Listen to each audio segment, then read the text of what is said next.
Oye, y bueno, vimos que México renegoció la deuda para refinanciarse, y eso también es importante señalar, que de pronto Exacto. cambia las condiciones para no seguir tan endeudado.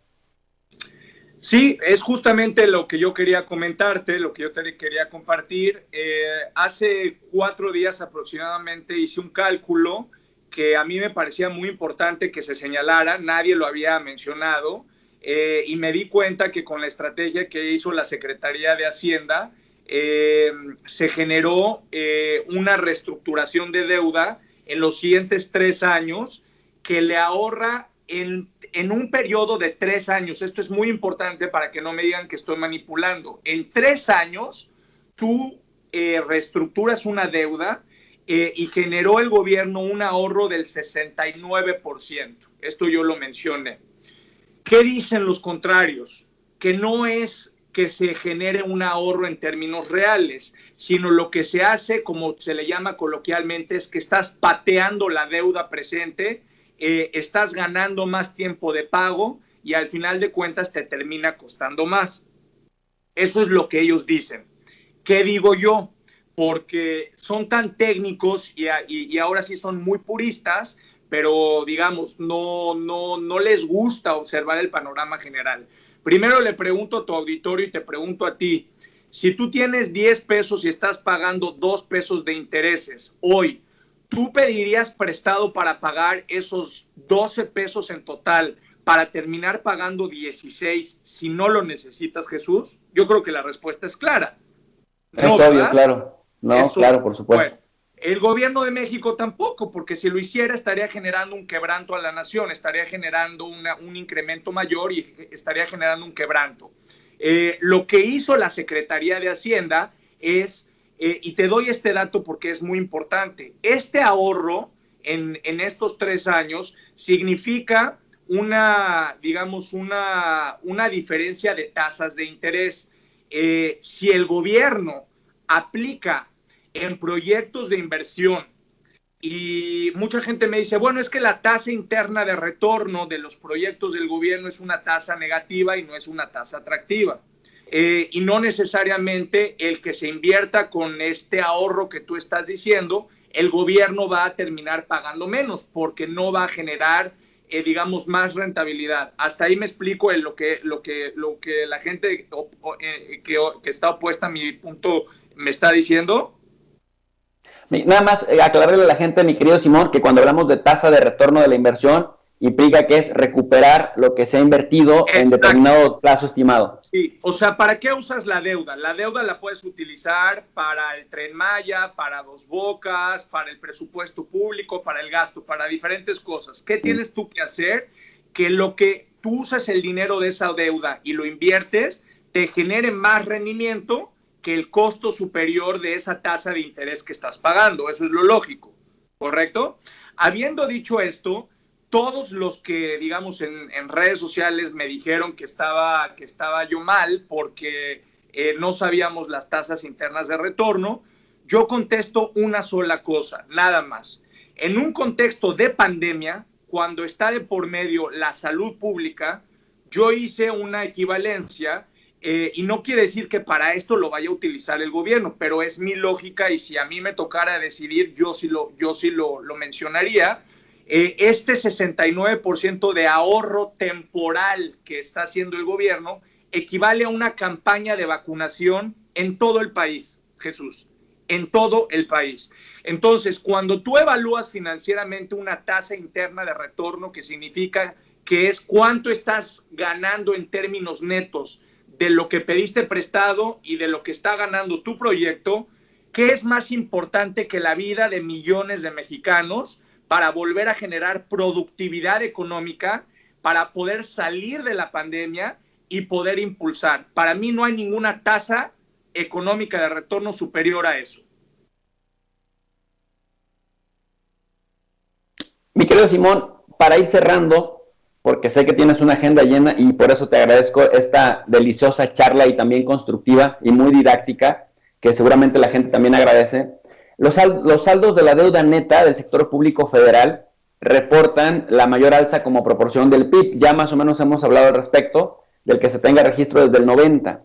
en 2020 la deuda de México representó 52.4, 53% como proporción del PIB, y se le habla como una cifra histórica. Y bueno, bien nos decías que probablemente para 2021 pueda subir incluso a 62, 63 o hasta 65%.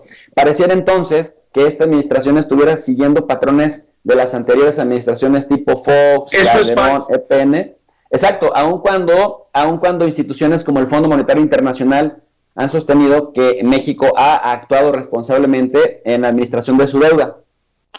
Nada más para decirle a la gente que el costo de esta deuda de pago por intereses representa hasta el 3% del Producto Interno Bruto. Pero entonces, querido Simón, ¿cómo salir de este círculo desventajoso para México? ¿Cuál es la mejor manera de torear el asunto? Sí, bueno, la mejor manera es crecer, pero déjame contestarte porque ese dato no es que lo digas tú, pero ese dato es tramposo, es mentiroso y es manipulado, y te voy a explicar por qué.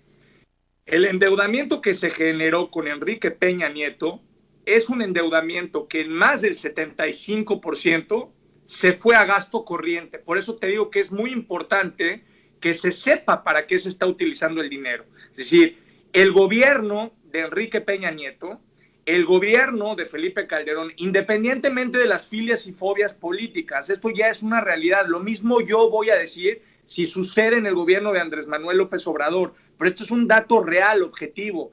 En los gobiernos pasados se utilizó la deuda para el despilfarro y para el gasto corriente, no para la inversión productiva. Esto es muy importante. Entonces, el endeudamiento en proporción del PIB subió, no solamente porque crecimos a tasas módicas y tasas miserables del 2, 2,5%, y mucha gente me puede decir, bueno, pues también no estamos creciendo en este momento, y estoy de acuerdo en eso, pero lo que sucedió en el pasado es que hay un aumento proporcional de la deuda por dos razones fundamentalmente. La principal es por el despilfarro y la deuda se fue al gasto corriente, y la segunda porque las tasas de crecimiento no alcanzaron a descontar los niveles de endeudamiento tan grandes, y por eso subió como subió las proporciones de la deuda.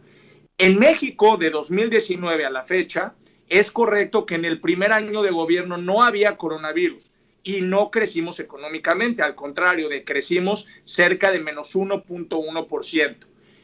A partir, digamos, del coronavirus, del COVID-19, de marzo del año pasado, enfrentamos la peor crisis económica. Yo fui el primero en decirlo, mucha gente se enojó conmigo, pero pues no era un dato ideológico, era una realidad. Y pronostiqué en marzo del año pasado, cosa que ya sucedió, y no hay que ser astrólogo, simplemente hay que hacer matemática, que México iba a tener la peor depresión económica en los últimos 100 años. Y así sucedió. Y en consecuencia, lo que estamos viendo es que este crecimiento de la proporción del pastel, como lo expliqué, se evidencia, y con esto respondo tu pregunta, porque no hay crecimiento económico. Y entonces, ¿cuál es la respuesta? Dos respuestas. No se debe y no se puede crecer con deuda. Hoy hay que ver, ayer hice un hilo en Twitter para explicar lo que está haciendo Biden. Increíble que en Estados Unidos, con esta visión neoliberal, se esté saltando ya el modelo del consenso de Washington y se está escribiendo un nuevo capítulo del post-keynesianismo, y lo que hay que hacer es crecer con desarrollo. ¿Cómo se crece con desarrollo? El Estado tiene que necesariamente volver a impulsar la productividad inyectando flujo financiero a diferentes esquemas, como ya lo expliqué. Esa es la primera forma, crecer. Y segundo, que la deuda que estás tú utilizando, Jesús, te sirva para volver a producir y no te sirva para especular. Esa es la respuesta. Estimado Simón, te agradezco muchísimo el tiempo que le das a la audiencia de Sin Censura Internacional. Eres bienvenido cuando consideres que hay que decir las cosas como son. ¿Y dónde te puede encontrar la gente? ¿Dónde te puede seguir? ¿Qué te interesa promover de lo que estás haciendo actualmente, Simón? Pues muchas gracias. Fuera ya de todo este tema, estoy disponible en todas las redes sociales, ahora mismo en mi canal de Telegram, y todas mis redes sociales tienen un nombre igual, @SimónLevyMX, en Instagram, en Facebook, en Twitter, en Telegram. y a partir de ahí estamos a la orden y con mucho gusto compartirle a quienes nos están viendo la plataforma que nació hace 3 meses, una plataforma sin lucro, sin ningún tema, digamos, político, completamente apolítico, que es el habilitar a la sociedad mexicana y, por qué no, a la sociedad latinoamericana y del mundo para impulsar los trabajos del futuro en el presente. Eso es como se genera crecimiento económico, volviendo a la gente, dándole dignidad con conocimiento y con productividad. Muchas gracias, Jesús, por permitirme compartirlo. Muchísimas gracias, Simón. Bienvenido siempre. Un abrazo muy grande. Pues ahí tienen, querida audiencia de Sin Censura, ahí tienen la opinión de Simón Levy, ex subsecretario de Turismo y también dirigente del Movimiento Nacional Es Posible. Tienen ahí su opinión sobre el aumento de la deuda externa, sobre los tipos de deuda pública. Ojalá que haya sido para ustedes una charla amena, que hayan tomado muchos apuntes, porque como le digo, le pedimos que no permitan que le den más de lo mismo.